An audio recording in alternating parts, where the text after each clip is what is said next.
Shalom saudara-saudari sekalian, tema renungan firman Tuhan hari ini adalah menemukan damai melalui Kristus. Roma 5 ayat 1, sebab itu kita yang dibenarkan karena iman, kita hidup dalam damai sejahtera dengan Allah oleh karena Tuhan kita, Yesus Kristus.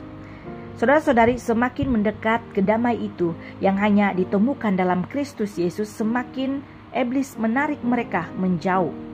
Iblis membutakan mereka dengan berbagai doktrin yang dibuat manusia.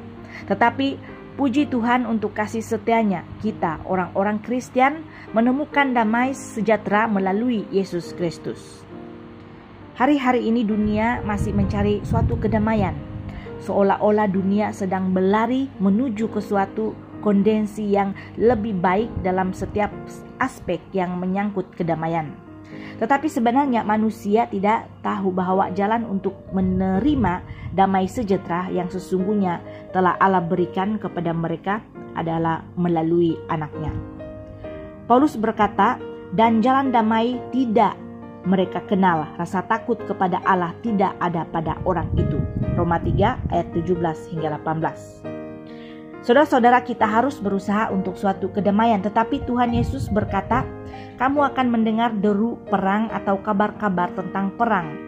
Namun berawas-awaslah, jangan kamu gelisah, sebab semuanya itu harus terjadi, tetapi itu belum kesudahannya. Sebab bangsa akan bangkit melawan bangsa dan kerajaan melawan kerajaan. Akan ada kelaparan dan gempa bumi di berbagai tempat. Matius 24 ayat 6 hingga 7. Saudara-saudari, manusia tidak dapat menciptakan kedamaian dengan usaha sendiri.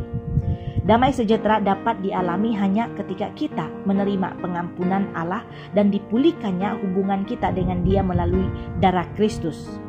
Dengan cara inilah kita dapat memiliki hubungan harmoni dengan Allah Bapa kita.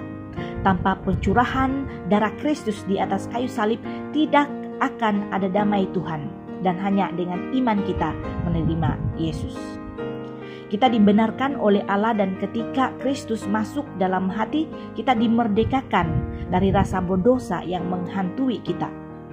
Alkitab berkata, Roma 3, 23 hingga 24, karena semua orang telah berbuat dosa dan telah kehilangan kemuliaan Allah, dan oleh kasih karunia telah dibenarkan dengan cuma-cuma karena penebusan dalam Kristus Yesus.